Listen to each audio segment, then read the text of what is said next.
Thank you. Thank you. All right. There may be spoilers in this video because one never knows what will come out of our mouth. I don't have a filter. Sarah has finished The Rise of the Phoenixes. Where's the camera on this?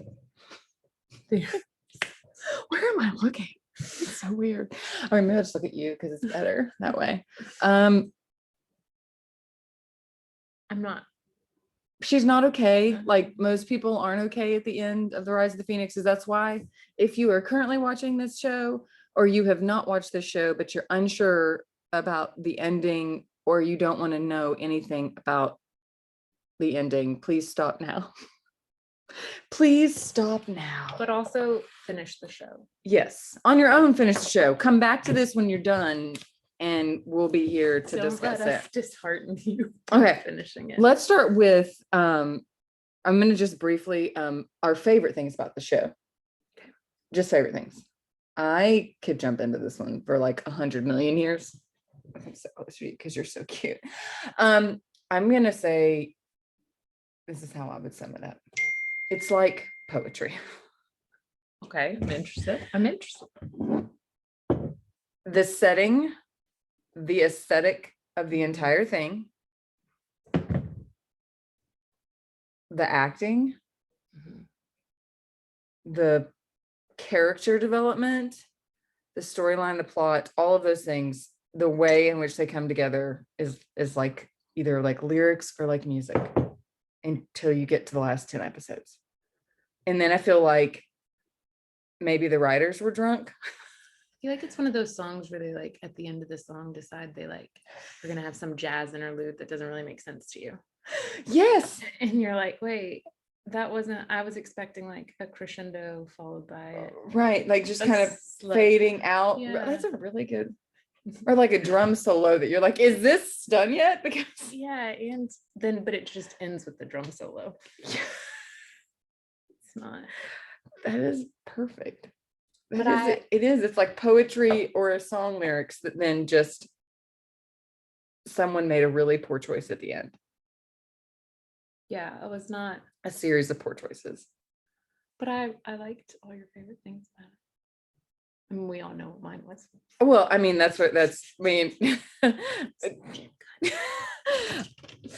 don't have anything as okay, I would say highly critical to say. I don't, right. Well, that goes to the acting and the character development and how they're put together and how they're portrayed and how they're, well, obviously we love him and we love Nini and we love the headmaster, Zhao Li Yin. Is that correct? And Gunani, Bai Jingting, all the actors, Edward Zhang, all of them, Emperor, great, all the people. You love them and you love them in their characters. Like we love Ning Yi and we love Chen Kun on his own. Yeah. And then there's Ning Yi. And you love there's Ning Yi's face. And then there's his face, which we're still working on that petition. Somebody mentioned on here, a new friend was talking about they're from Japan and could they do it? And so we've decided to make it a US-Japan interaction. If there's any other countries that would like to be part of our petition to make Shinken's face a national treasure, you let us know. Everyone should want to. It's fine. Everyone should want to make his face a national treasure. Okay, the ending. She's still recovering. I think there's a recovery process when you go through this show.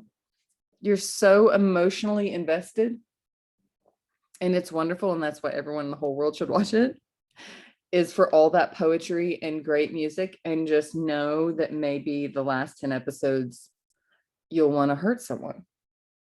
Right. It's the same reason I don't regret my marriage. Okay. Do tell us more. I'm just saying, like, the first 10 years were great. Yeah. I got all these experiences, beautiful children.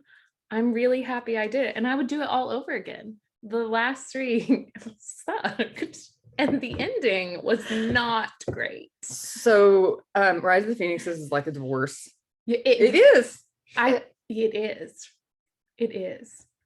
Except I processed a lot more through those 13 years than I did apparently with the show, because I cried more yesterday when the show ended.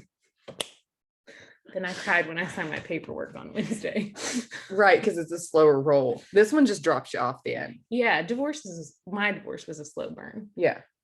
Rise I of guess the some of the- Phoenixes was like a It was like a cheating scandal because it was cheating on the characters. It was cheating on who they were as people and the storyline in which they had created the whole time about these sort of strong, brave, cunning, Mingy, morally gray. And then all of a sudden, Zywei or Nini's character just was like a different human. And I mean, I just keep pretending that it's just deep depression and that this was all a dream and that they're going to have a second season and we're all going to feel better about it. 100%. Like as if, yeah. I wrote the second season in my head last night. I think you have to if you want to finish it all the way to the end. You need to write your own ending in your head and hold on tight. Yeah. But the slow pan on his face. Yeah. Oh, this is what's going to get you through. It's Slow pan to his face is it helps. Maybe the only thing. It definitely helps. The only redeeming quality of the last episode is the slow pan to his face. Yes. I think you should really establish with any friends you plan to recommend the show to that they are also going to fall deeply in love with Chen Kun, because otherwise that is, it's like the divorce. Like I was really in love for 10 years and I was really happy. But like, if you're not, then that's a lot of shit to go through. So I just don't think we recommend it to anyone that's not going to like have that same experience, like right, all the way up to the end. It's a great show. It's totally worth it. I just can't even believe I'm saying that. I think that we've also decided it's not, scoot closer, cutie, that it's not the show to start people on. If they're the kind that get emotionally involved in a show. Right. I am, clearly. And so Jess and I are probably going to have to unpack that she recommended that show, but it's cool. But you had other shows beforehand, right? Like it wasn't your first one. Because you realize you stopped by, like, if that was your first one, no, it's so good, but people would be like, I'm never watching another Chinese drama again. So I think we gotta balance this one out a little bit with something. Well, that's what I said. I'd like to poll the audience. I would like to know what show is as good as Rise of the Phoenix from like intriguing plot lines, great character development. You're in the show with a happy ending. I need a happy ending. And I don't mean like 45 seconds where they look at each other and you're like, oh, they're together. I mean like an hour of like closure. Yeah, like a big wedding, or they're playing with their babies, or they're like cooking in the kitchen together. Like You Are My Hero had it. Yeah. But I want like a period piece with that. Okay, so that's our final question for this little thing. Does one exist? Because we're newbies. Is there a historical, or it can even be in the fantasy genre, like Eternal Love and stuff like that actually has like an in-depth ending closure, not just 45 seconds at the end? Does it exist? Please tell the class. Yeah. And kissing, just like a kiss at the end, would be like extra bonus points. I mean, like, yeah, some physical contact. Yeah. But like, you really know, like, this is. I mean, I started to say that and I was like, well, I mean, I could be okay with like a really thoughtful head resting on a shoulder, but like, when did that become such a that's we'll back that on a different thing. episode. Okay. Yeah. I mean, because Eternal Love, in my opinion, could have had like a. Yes. Like, they didn't even kiss. Anyway, that's a whole Where are nother. their 9 babies that they made that day?